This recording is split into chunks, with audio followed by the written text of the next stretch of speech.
Praise the lord. 10 సంవత్సరాల పైన నా సమస్యల నుంచి విడుదల పొందాలని బైబిల్ని లోతుగా ధ్యానిస్తూ ప్రార్థనలో ఎదుగుతూ ఉన్నాను. ప్రపంచవ్యాప్తంగా అనేక మంది దైవజనులు రాసిన బుక్స్ వందల కొలది చదివేశాను, వేల కొలది ప్రసంగాలు విన్నాను. దేవుడు నన్ను అభిషేకించాడు. నాకున్న సమస్యల నుంచి విడుదల పొందాను. అనేక మందికి ఆశీర్వాదకరంగా సువార్త ప్రకటిస్తున్నాను. ఇప్పుడు దేవుడు నాకు బయలుపరిచింది ఏంటంటే, దేవుని ప్రజలు అనేక మంది బంధకాల్లో ఉన్నారు. ప్రతి సమస్యకు బైబిల్లో పరిష్కారం ఉంది. మీ సమస్యలకు పరిష్కారం మరియు మీ సంఘాల్లో ప్రాంతాల్లో వాక్యం ప్రకటించడానికి స్క్రీన్పై ఉన్న ఫోన్ నెంబర్ని సంప్రదించండి. ఈరోజు మనం నువ్వు కాకపోతే ఇంకొకరు అనే అంశాన్ని ధ్యానించుకుందాం. విశ్వాసంతో ఈ కార్యక్రమాన్ని వీక్షించండి. ఈ కార్యక్రమం ఖచ్చితంగా మీ జీవితాన్ని మార్చివేస్తుంది. మహాపరిశుద్ధుడా, సర్వశక్తి కలిగిన దేవా, ఈ కార్యక్రమాన్ని మీ చేతిలో పెడుతున్నాను. ఈ కార్యక్రమం అనేక మందికి ఆశీర్వాదకరంగా, అనేక మంది జీవితాలు మారే విధంగా మీరు దీవించండి, ఆశీర్వదించమని నజరేయుడైన యేసు నామమున అడిగి వేడుకుంటున్నాం తండ్రి, ఆమెన్. బైబిల్ తీసినట్లయితే సంఖ్యాకాండము 14వ అధ్యాయము 21వ వచనం నుంచి చదువుకుందాం. అయితే నా జీవము తోడు భూమి అంతయు యెహోవా మహిమతో నిండుకొని ఉండును. నేను ఐగుప్తులోను అరణ్యములోను చేసిన సూచక్రియలను నా మహిమను చూచిన ఈ మనుష్యులందరూ ఈ 10 మారులు నా మాట వెనక నన్ను పరిశోధించిరి. కాగా వారి పితరులకు ప్రమాణపూర్వకంగా నేను ఇచ్చిన దేశమును వారు చూడనే చూడరు. నన్ను అలక్ష్యము చేసిన వారిలో ఎవరునూ దాన్ని చూడరు. నా సేవకుడైన కాలేబు మంచి మనసు కలిగి పూర్ణ మనసుతో నన్ను అనుసరించిన హేతువు చేత అతడు పోయిన దేశంలో అతన్ని ప్రవేశపెట్టేదను. ఈ వాక్యంలో ఏం రాయబడి ఉందంటే, ముందు దాని బ్యాక్గ్రౌండ్ వినండి. ఇజ్రాయేలీయులు ఐగుప్తులో బానిసలుగా ఉన్నప్పుడు దేవుడు మోషేను ఏర్పాటు చేసుకుని అనేకమైన అద్భుతమైన కార్యాలు జరిగించి ఐగుప్తు బానిసత్వం నుంచి వారిని విడిపిస్తాడు. ఎడారిలో ఉన్నప్పుడు మారా జలాన్ని మధుర జలంగా దేవుడు మారుస్తాడు. బండ నుంచి నీళ్ళు ఇస్తాడు. పరలోకం నుంచి మన్నా కురిపిస్తాడు. వాళ్ళకి మాంసం కావాలంటే తూర్పు గాలి చేత పూరేళ్ళు వచ్చి వాళ్ళ పాలెం చుట్టూ పడిపోయేలా దేవుడు చేస్తాడు. పగలు మేఘస్తంభములాగా, రాత్రి అగ్నిస్తంభములాగా దేవుడు వాళ్ళకి తోడై ఉన్నాడు. ఇన్ని అద్భుత కార్యాలు చూసిన తర్వాత పాలు తేనెలు ప్రవహించే దేశాన్ని దేవుడు మాకు స్వాధీనం చేస్తారు అన్న విషయంలో వారికి నమ్మకం లేకుండా పోయింది. ఎందుకంటే అక్కడ భయంకరమైన ప్రజలు ఉన్నారు. అమ్మో, మా వల్ల కాదు, మేము స్వాధీనం చేసుకోలేం అని చెప్పి వాళ్ళు మరలా ఐగుప్తుకి వెళ్ళిపోదాం అనుకుంటారు. ఐగుప్తుకి వెళ్ళిపోతేనంట అక్కడ వాళ్ళకి కీరకాయలు, దోసకాయలు, ఉల్లిగడ్డలు, మాంసం కూడా ఉంటుందంట. అంటే ఐగుప్తుకి వెళ్ళిపోయి మళ్ళీ బానిసత్వం చేద్దాం అనుకుంటారు. మళ్ళా వెట్టి చాకిరిలోకి వెళ్ళిపోదాం అనుకుంటారు. దేవుడు పాలు తేనెలు ప్రవహించే దేశాన్ని మాకు స్వాధీనం చేస్తారు అని నమ్మల. అన్ని అద్భుతాలు చూసిన తర్వాత కూడా దేవుణ్ణి అలక్ష్యం చేశారు. 10 మార్లు దేవుణ్ణి శోధించారు. అప్పుడు దేవుడు ఏమంటాడంటే, వీళ్ళలో ఎవ్వరూ పాలు తేనెలు ప్రవహించే దేశంలోకి ప్రవేశించరు. కాలేబు అయితే విశ్వాసంతో దేవుణ్ణి నమ్మాడు. మనం పాలు తేనెలు ప్రవహించే దేశాన్ని స్వాధీనపరచుకుంటామని చెప్పి అంటాడు. నేను కాలేబును ఆ దేశంలో ప్రవేశపెడతానని చెప్పి దేవుడు అంటాడు. ఆ రోజు అయిన తర్వాత రెండో రోజు ఈ ఇజ్రాయేలీలు అందరూ తప్పు తెలుసుకుంటారు. తప్పు తెలుసుకుని ఏమంటారంటే, మనం సంఖ్యాకాండము 14వ అధ్యాయం చదువుకుంటున్నాం. మొదట 21 నుంచి 24 వచనాలు ధ్యానించుకున్నాం. ఇప్పుడు 40 వచనం నుంచి ధ్యానించుకుందాం. వారు ఉదయమున లేచి ఆ కొండ మీదకెక్కి, చిత్తమండి, మేము పాపము చేసిన వారము, యెహోవా చెప్పిన స్థలముకు వెళ్ళుదము అనిరి. అప్పుడు మోషే, ఇది ఎలా? మీరు యెహోవా మాట మీరుచున్నారేమి? అది కొనసాగదు. యెహోవా మీ మధ్యన లేడు గనుక మీరు శత్రువుల ఎదుట హతము చేయబడుదురు. మీరు సాగిపోకుడి. ఏలయనగా అమాలేకీయులు, కనానీయులు మీకంటే ముందుగా అక్కడికి చేరి ఉన్నారు. మీరు ఖడ్గము చేత కూలుదురు. మీరు యెహోవాను అనుసరించుట మానితిరి గనుక ఇక యెహోవా మీకు తోడై ఉన్నాడని చెప్పాను. అప్పుడు ఆ కొండ మీద నివాసమున్న అమాలేకీయులు, కనానీయులు దిగివచ్చి వారిని కొట్టి హర్మోను వరకు వారిని తరిమి హతము చేసిరి. పరిస్థితి చూడండి. దేవుడు నేను మిమ్మల్ని పాలు తేనెలు ప్రవహించే దేశంలోకి ప్రవేశపెడతానంటే వాళ్ళు నమ్మపోయేసరికి దేవుడు 10 సార్లు చూశారు. ఈసారి దేవుడు ఏమంటాడంటే, మీలో ఎవ్వరూ పాలు తేనెలు ప్రవహించే దేశంలోకి ప్రవేశించరు అని దేవుడు చెప్తాడు. రెండో రోజు వాళ్ళు తప్పు తెలుసుకుని, తప్పు అయిపోయింది, మేము వెళతాము, రండి మనం పాలు తేనెలు ప్రవహించే దేశాన్ని స్వాధీనం చేసుకుందాం అంటారు. అప్పుడు మోషే ఏమంటాడంటే, మీరు వెళ్ళొద్దు, అక్కడ అమాలేకీయులు కనానీయులు ఉన్నారు, దేవుడు మీతో లేడు. అయినా వాళ్ళు వినరు. వాళ్ళు వెళ్తారు, అమాలేకీయులు కనానీయులు వీళ్ళని యుద్ధంలో జయించి చాలామందిని చంపేస్తారు, వీళ్ళు పారిపోయి వచ్చేస్తారు. మీరు ఒక్క విషయం గుర్తుపెట్టుకోండి, దేవుడు మన జీవితంలో ఏదన్నా కార్యం చేస్తానంటే మనం నమ్మాలి. మనం నమ్మలేదంటే దేవుడు వేరే వాళ్ళ జీవితంలో చేస్తాడు. ఇజ్రాయేలీలు నమ్మల, కానీ దేవుడు వాళ్ళ పిల్లల్ని పాలు తేనెలు ప్రవహించే దేశంలోకి తీసుకెళ్తాడు. వాగ్దానము చేసిన వాడు దాన్ని నెరవేర్చడానికి సమర్థుడు అని చెప్పి మనం నమ్మాలి. మీరు అబ్రహాము శారా వాళ్ళ జీవితాన్ని గమనించినట్లయితే వాళ్ళకి పిల్లలు లేరు, పిల్లలు పుట్టే అవకాశం లేదు, కానీ దేవుడు వాగ్దానం చేస్తాడు. అబ్రహాముకి నమ్మటానికి అవకాశమే లేదు, నమ్మటానికి ఆధారమే లేదు, కానీ అబ్రహాం నమ్మాడు. ఏమి నమ్మాడో తెలుసా? పిల్లలు పుట్టే అవకాశం లేకపోయినా, తనకి దాదాపు 100 సంవత్సరాలు వచ్చినా, శారా గర్భం మృతతుల్యమైపోయినా, వాగ్దానము చేసిన దేవుడు ఆ వాగ్దానాన్ని నెరవేర్చడానికి సమర్థులని రూఢిగా విశ్వసించాడు, పూర్తిగా విశ్వసించాడు. ఎప్పుడైతే దేవుని మాటతో ఏకీభవించాడో, ఎప్పుడు దేవుడు చేస్తాడని చెప్పి అబ్రహాము నమ్మాడో, వాళ్ళ జీవితంలో అద్భుతమైన కార్యం జరిగింది. మృతతుల్యమైన శారా గర్భము మళ్ళా జీవాన్ని పొందుకుంది. వాళ్ళు పిల్లలకనే సామర్థ్యాన్ని పొందుకున్నారు. వాగ్దాన పుత్రుడు ఇస్సాక్కి జన్మనిచ్చారు. మనం నమ్మాలి. దేవుడు పాలు తేనెలు ప్రవహించే దేశంలోకి తీసుకెళ్తానంటే వాళ్ళు నమ్మాలి. ముందు అనేకమైన అద్భుత కార్యాలు చూశారు. అసలు ఒకసారి గమనించండి, ముందు ఎర్ర సముద్రము, వెనకాల ఫరో సైన్యం, వాళ్ళకి ఎటు దారి లేదు. దేవుడు ఎర్ర సముద్రాన్ని 2 పాయలుగా చేసి 6 నెలలు వాళ్ళు నడిపించారు. ఫరో సైన్యం నుంచి వాళ్ళని రక్షించాడు. ఫరో సైన్యం ఎర్ర సముద్రంలో మునిగిపోతుంది. ఎన్ని అద్భుత కార్యాలు! బండ నుంచి నీళ్ళు ఇచ్చాడు, పరలోకం నుంచి మన్నా కురిపించారు, మారాజలాన్ని మధుర జలంగా మార్చారు, పగలు మేఘస్తంభంగా, రాత్రి అగ్నిస్తంభంగా దేవుడు వాళ్ళకి తోడై ఉన్నాడు. మాంసం కావాలంటే పూరేళ్ళు వచ్చి వాళ్ళ పాలెం చుట్టూ పడేలా చేశాడు. ఇన్ని అద్భుత కార్యములు చూసిన వాళ్ళు దేవుని మీద నమ్మకం ఉంచి ఉంటే, అంటే పాలు తేనెలు ప్రవహించే దేశంలోకి వెళ్ళటం అంత ఈజీ కాదు. అక్కడున్న ప్రజలను చూసి వీళ్ళు భయపడతారు, యుద్ధంలో చనిపోతామని చెప్పి భయపడతారు. దేవుడు ఉన్నాడు, మేము జయిస్తాము అని చెప్పి వాళ్ళు నమ్మకపోయేసరికి ఇంకా వాళ్ళు పాలు తేనెలు ప్రవహించే దేశంలోకి వెళ్ళలేరు.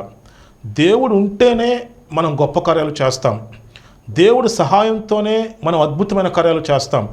దేవుడు చెప్పినప్పుడు మనం చేయాలి. మనం కాదంటే దేవుడు వేరే వాళ్ళని ఏర్పాటు చేసుకుంటాడు. దేవుడు వాళ్ళ పిల్లల్ని పాలు తేనెలు ప్రవహించే దేశంలోకి నడిపిస్తాడు. మీకు ప్రాక్టికల్గా అర్థం అవ్వాలంటే నేను ఒక ఎగ్జాంపుల్ చెప్తాను చూడండి, నా జీవితం గురించి. నేను 15 సంవత్సరాల నుంచి సేవ చేస్తున్నాను. 2020 సంవత్సరంలో కరోనా టైంలో దేవుడు నాకు ఒక దర్శనం చూపించాడు. ఆ దర్శనంలో నేను చాలా పెద్దగా సువార్త ప్రకటిస్తున్నాను. అసలు నేను నమ్మలేకపోయాను. నేను ఒక చిన్న సంఘానికి కాపర్ని. 2020 సంవత్సరం అంత పెద్దగా సువార్త ప్రకటిస్తానని చెప్పి దేవుడు దర్శనం చూపించాడు. ఇప్పుడు 2024 సంవత్సరం నేను చిన్న సంఘానికి కాపరిగా ఉంటే మీరు ఆశ్చర్యపోతారు. ఇవాళ టీవీ పరిచయ ద్వారా అనేక వేల మందికి సువార్త ప్రకటిస్తున్నాను. దేవుడు అభిషేకించాడు. ఇన్ని కార్యాలు జరిగినాయి. ఇన్ని కార్యాలు జరిగిన తర్వాత దేవుడు ఏమన్నాడంటే, నేను నీకు దర్శనం చూపించాను, ఆ దర్శనాన్ని నేను నెరవేరుస్తాను. ఒకసారి ఆలోచించండి. నేను చిన్న సంఘానికి కాపరిగా ఉన్నాను. అంత పెద్దగా సువార్త చేస్తానంటే మా సంఘంలోనే చాలామంది నమ్మరు. అసలు మా బంధువులు ఎవరూ నమ్మరు. చిన్న సంఘానికి కాపరిగా ఉన్న నేను అంత పెద్ద సువార్త ఎలా చేస్తాను? అసలు ఎవరికి నమ్మకం ఉండదు. కానీ దేవుడు ఏమంటున్నాడు? నేను వాగ్దానం చేశాను, నేను నెరవేరుస్తాను, నువ్వు నా పని చేయి. దేవుడు చెప్పినప్పుడు దేవుడి పని మనం చేయాలి. దేవుడు చెప్పినప్పుడు వినాలి. వాస్తవ పరిస్థితులు ఇబ్బందిగా ఉంటాయి, వాస్తవ పరిస్థితులు గందరగోళంగా ఉంటాయి. అసలు ఎవరూ నమ్మరు, అది జరుగుద్దని ఎవరూ నమ్మరు. ఇజ్రాయేలీలు నమ్మలేకపోయారు. దేవుడు వాళ్ళని పాలు తేనెలు ప్రవహించే దేశంలోకి తీసుకెళ్తారని నమ్మలేకపోయారు. నమ్ముంటే వాళ్ళు ఖచ్చితంగా పాలు తేనెలు ప్రవహించే దేశాన్ని స్వాధీనం చేసుకునేవాళ్ళు. ఈ వాక్యం వింటున్న మీరు ఒక్క విషయాన్ని గమనించండి. దేవుడు మీ జీవితంలో కార్యము చేస్తానంటే నమ్మండి, దేవుడు ఖచ్చితంగా చేస్తాడు. వాగ్దానము చేసినవాడు దాన్ని నెరవేర్చడానికి సమర్థుడు. నమ్మాలి మీరు. నేను నమ్ముతున్నాను, ఖచ్చితంగా దేవుడు నాకు వాగ్దానం చేసిందని నెరవేరుస్తాడు. గొప్పగా సువార్త ప్రకటించేలా దేవుడి ద్వారాలు తెరుస్తాడు. దేవుడు చేస్తాడు సమస్తం. మనం నమ్మాలి. దేవుడు నిన్ను ఆశీర్వదిస్తాడంటే నువ్వు నమ్మలేదనుకో, దేవుడు వేరే వాళ్ళని ఆశీర్వదిస్తాడు. దేవుని పని అయితే ఆగదు. నువ్వు కాకపోతే ఇంకొకరి చేత దేవుని పని జరుగుతుంది. నువ్వు దేవుని మాట వినాలి. దేవుడు నిన్ను స్వస్థపరుస్తాడంటే నువ్వు నమ్మాలి. నీ జీవితాన్ని సరిచేసుకోవాలి. మనం దేవుని మాట వింటే దేవుని కార్యాలు మన జీవితంలో జరుగుతాయి. మనం వెళ్ళలేదనుకోండి, దేవుడు వేరే వాళ్ళని ఏర్పాటు చేసుకుంటాడు. వారి జీవితంలో దేవుని కార్యాలు జరుగుతాయి. ఇంకా చూడండి, మీకు వాక్యం ద్వారా నేను తెలియచేస్తాను. ఆదికాండము 25వ అధ్యాయము 29 నుంచి 34 వరకు ధ్యానించుకుందాం. ఒకనాడు యాకోబు కలగూర వంటకము వండుచుండగా ఏశావు అలసిన వాడే పొలంలో నుండి వచ్చి, నేను అలసి ఉన్నాను, ఆ ఎర్రగానున్న దానిలో కొంచెము దయచేసి నాకు పెట్టమని అడిగాను. అందుచేత అతని పేరు ఎదోము అనబడెను. అందుకు యాకోబు, నీ జ్యేష్ఠత్వము నేడు నాకిమ్మని అడుగగా ఏశావు, నేను చావబోచున్నాను కదా, జ్యేష్ఠత్వము నాకెందుకనెను. యాకోబు, నేడు నాతో ప్రమాణము చేయమనెను. అతడు యాకోబుతో ప్రమాణము చేసి అతనికి జ్యేష్ఠత్వమును అమ్మివేయగా యాకోబు ఆహారమును చిక్కుడుగాయల వంటకమును ఏశావుకిచ్చాను. అతడు తిని త్రాగి లేచిపోయాను. అట్లు ఏశావు తన జ్యేష్ఠత్వమును తృణీకరించాను. మీరు ఒకసారి వినండి. దేవుడు ఏర్పాటు చేసిన సిస్టమ్ ఏంటంటే, జ్యేష్ఠత్వము అంటే రెండింతల ఆశీర్వాదం, డబుల్ పోర్షన్. ఏశావుకు రెండింతల ఆశీర్వాదం ఉంది. ఏశావు ఆశీర్వాదాన్ని తృణీకరించాడు. కూరలో కరేపాకు తీసి పక్కనేసినట్టు పక్కనేసాడు. ఇప్పుడు చాలామంది క్రైస్తవులు ఏం చేస్తారంటే, దేవుని మాటకు విలువివ్వట్లా, ఆశీర్వాదం అనే మాటకు విలువివ్వట్లా. నేను చెప్తాను చూడండి. యాకోబుకు వచ్చింది ఆశీర్వాదం. ఏశావు కాదంటే దేవుడు వేరే వాళ్ళని ఏర్పాటు చేసుకుంటాడు. యాకోబుకు వచ్చింది. యాకోబు తన ఇంటి నుంచి వెళ్ళేటప్పుడు చేతి కర్రతో వెళ్తాడు, అసలు ఏం లేదు. కానీ యాకోబుకు ఆశీర్వాదం ఉంది. ఆశీర్వాదం అంటే ఏంటో తెలుసా? ఈ సమస్త సృష్టిని సృజించిన దేవుని యొక్క శక్తి. నీ జీవితం మీద ఆశీర్వాదం ఉంటే నీ జీవితం మారిపోద్ది, నీ పరిస్థితులు మారిపోతాయి, నీ జీవితంలో అద్భుతమైన కార్యాలు జరుగుతాయి. దేవుడు నీకు త్రోవలు సరళం చేస్తాడు. నువ్వు ఆశీర్వదించబడి నువ్వు అనేక మందికి ఆశీర్వాదకరంగా ఉంటావు. చేతి కర్రతో యాకోబు బయలుదేరి వెళ్ళాడు. దేవుడు మధ్యలో ఆయన దర్శిస్తాడు. దర్శించి ఏం చెప్తాడు తెలుసా? నీతో చెప్పినది నెరవేర్చు వరకు నేను నిన్ను విడువను. దేవుడు యాకోబుకు తోడై ఉండి తన జీవితంలోకి గొప్ప ఆశీర్వాదం వచ్చేలా చేస్తాడు. యాకోబుని ఇజ్రాయేలుగా మారుస్తాడు. మొత్తం ఆశీర్వాదం అంతా యాకోబుకు వచ్చేస్తుంది. ఆశీర్వాదం నీ జీవితాన్ని మార్చేస్తుంది. ఆశీర్వాదం నీ పరిస్థితులు మార్చేస్తుంది. ఆశీర్వాదం అంటే దేవుని యొక్క శక్తి. అది ఏశావు తృణీకరిస్తాడు. దేవుని యొక్క ఆశీర్వాదాన్ని, దేవుని మాటను తృణీకరించమాకండి, తీసి పక్కనేయమాకండి. చాలామంది క్రైస్తవులు అదే చేస్తున్నారు. అసలు క్రైస్తవులకి ఇన్ని సమస్యలు, ఇన్ని ఇబ్బందులు, ఇన్ని బంధకాలు ఎందుకు ఉంటున్నాయి అంటే, వాళ్లకు దేవుని గురించిన జ్ఞానం లేదు. లోక జ్ఞానం తెలుసుకుంటున్నారు, లోక విషయాలు తెలుసుకుంటున్నారు. అజ్ఞానంలో, అపవాది మాయలో పడిపోయి సమస్యల్లో జీవిస్తున్నారు. మీరు దేవునితో సహవాసం కలిగి ఉంటే, దేవుని వాక్యాన్ని ధ్యానం చేస్తూ ఉంటే, ప్రార్థన చేస్తూ ఉంటే మీరు దేవుళ్ళు ఎదుగుతారు. సత్యం అంటే ఏంటో మీకు తెలుస్తుంది. మీరు దేవుని మాట నమ్ముతారు, దేవుని మాటకు విలువిస్తారు. ఎప్పుడైతే దేవునికి విలువిస్తారో, దేవుని మాటకు విలువిస్తారో, మీ జీవితంలో అద్భుతమైన కార్యాలు జరుగుతాయి. ఇక్కడ ఏశావు చూడండి, తను జ్యేష్ఠత్వాన్ని తృణీకరించాడు. డబల్ పోర్షన్, రెండింతల ఆశీర్వాదం. చివరకు తను తండ్రి దగ్గరికి వెళ్ళి, ఇస్సాకు దగ్గరికి వెళ్ళి, నాకు కూడా ఏమన్నా ఆశీర్వాదం ఉందా అంటే ఆయన ఏం చెప్తాడంటే, నా కుమారుడా, నీకు ఏ ఆశీర్వాదము లేదు, ఇంకేముంటుంది. చూసారా? మీకు ఇంకా కొన్ని ఉదాహరణలు చూపిస్తాను. 1 సమూయేలు 2వ అధ్యాయము 22 నుంచి 26 వరకు. ఏలీ బహువృద్ధుడాయను. ఇజ్రాయేలీలకు తన కుమారులు చేసిన కార్యములన్నీ వారు ప్రత్యక్షపు గుడారము యొక్క ద్వారము దగ్గర సేవ చేయుటకు వచ్చిన స్త్రీలతో శయనించుటేమో మాట చెవిని పడగా వారిని పిలిచి ఇట్లనెను, ఈ జనుల ముందర మీరు చేసిన చెడ్డ కార్యములు నాకు వినబడినవి. ఇలాంటి కార్యములు మీరు ఎందుకు చేయుచున్నారు? నా కుమారులారా, ఇలాగూ చేయవద్దు. నాకు వినబడినది మంచిది కాదు. యెహోవా జనులకు మీరు అతిక్రమింప చేయుచున్నారు. నరునికి నరుడు తప్పు చేసిన యెడల దేవుడు విమర్శ చేయను గాని, ఎవరైనా యెహోవా విషయంలో పాపము చేసిన యెడల వాని కొరకు ఎవడు విజ్ఞాపన చేయును అనెను. అయితే యెహోవా వారిని చంపదలిచి ఉండెను గనుక వారు తమ తండ్రి యొక్క మొర్రను వినకపోయిరి. బాలుడగు సమూయేలు ఇంకను ఎదుగుచు యెహోవా దయందును మనుషుల దయందును వర్ధిల్లుచుండెను. ఏలీ కుమారులు. ఏలీ ప్రధాన యాజకుడు. దాని తర్వాత ఎవరు యాజకులు? ఏలీ కుమారులు. వాళ్ళు బహు ఘోరంగా ప్రవర్తిస్తూ ఉంటారు, చాలా దారుణంగా ప్రవర్తిస్తారు. తండ్రి చెప్పినా వినరు. తండ్రి కూడా వారిని కంట్రోల్లో పెట్టలేదు. దేవుడు ఏం చేస్తాడో తెలుసా? అసలు అది ఎంత గొప్ప ఆశీర్వాదం అంటే, ఇజ్రాయేలు దేశానికి ప్రధాన యాజకుడిగా ఉండటం. వాళ్ళు దాన్ని తిరస్కరించారు. దేవుడు ఆల్రెడీ వేరే అతన్ని ఏర్పాటు చేస్తున్నారు, సమూయేలు. వీళ్ళేమో ఇష్టానుసారంగా పాపంలో ఉంటే 26 వచనంలో ఉంటుంది, బాలుడగు సమూయేలు ఇంకను ఎదుగుచు యెహోవా దయందును మనుషుల దయందును వర్ధిల్లుచుండెను. నువ్వు దేవుని ఆశీర్వాదాన్ని కాదంటే, నువ్వు దేవుని పని నేను చేయను అంటే దేవుడు వేరే వాళ్ళని ఏర్పాటు చేసుకుంటాడు. దేవుని పని అస్సలు ఆగదు. దేవుని చిత్తం ఖచ్చితంగా నెరవేరుతుంది. దేవుని చిత్తం నెరవేర్చే అవకాశం రావటం నీ అదృష్టం. అది దేవుని పని చేసే అవకాశం రావటం నా అదృష్టం, అది మన అదృష్టం. దేవుడు మనల్ని ఏర్పాటు చేసుకోవటమే గొప్ప అదృష్టం. అసలు ఎంత గొప్ప అవకాశమో తెలుసా? అంత అవకాశం వచ్చినప్పుడు మనం దేవుని మాట వినాలి. దేవుడి మాట వింటే దేవుడు చేస్తాడు మన జీవితంలో కార్యాలన్నీ. మన ద్వారా అద్భుతమైన కార్యాలు చేస్తాడు. దేవుడు ఏర్పాటులో ఉండటమే గొప్ప విషయం. దేవుని యొక్క ఆశీర్వాదాన్ని, దేవుని మాటను, దేవుని పిలుపును మీరు తృణీకరించవద్దు. దేవునికి సంబంధించి ఏ విషయాన్ని తీసి పక్కన వేయవద్దు. అలా చేయకూడదు, చాలా తప్పది.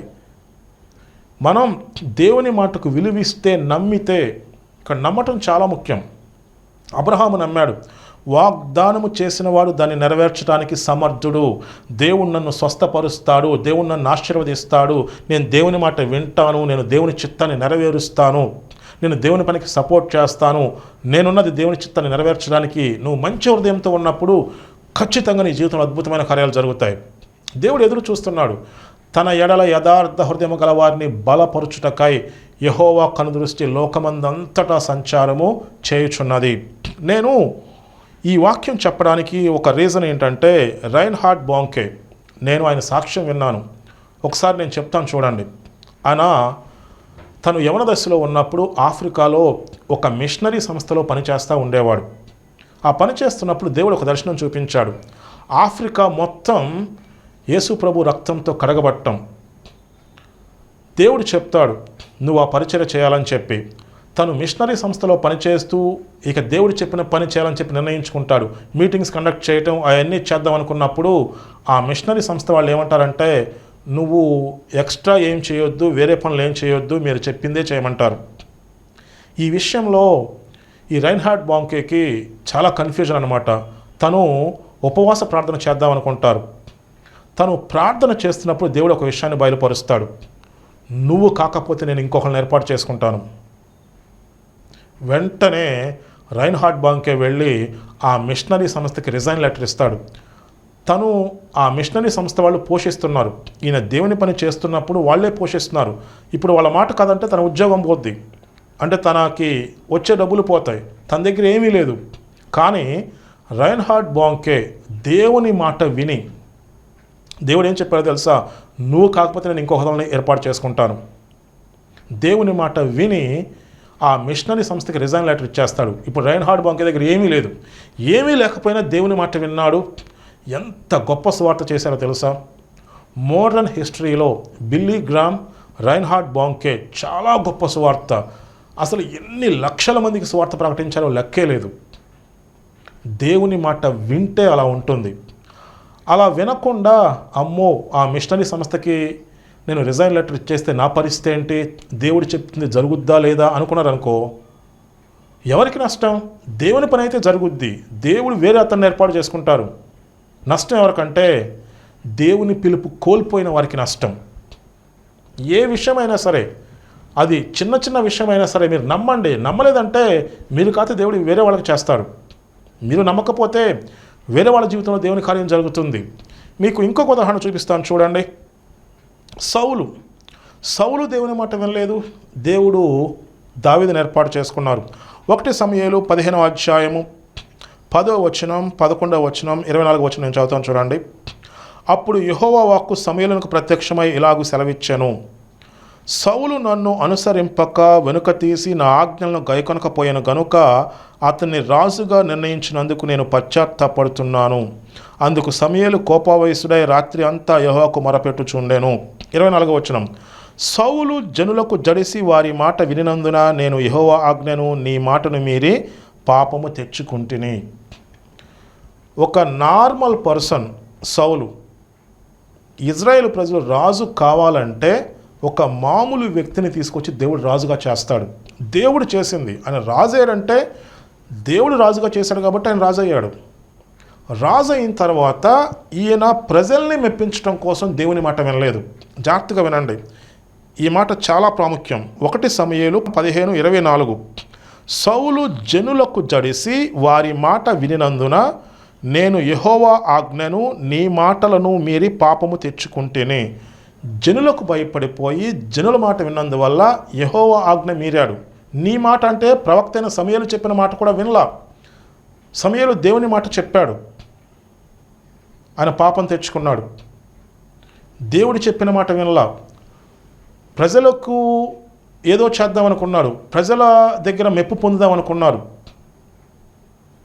దేవుడు సౌలుని తృణీకరించాడు.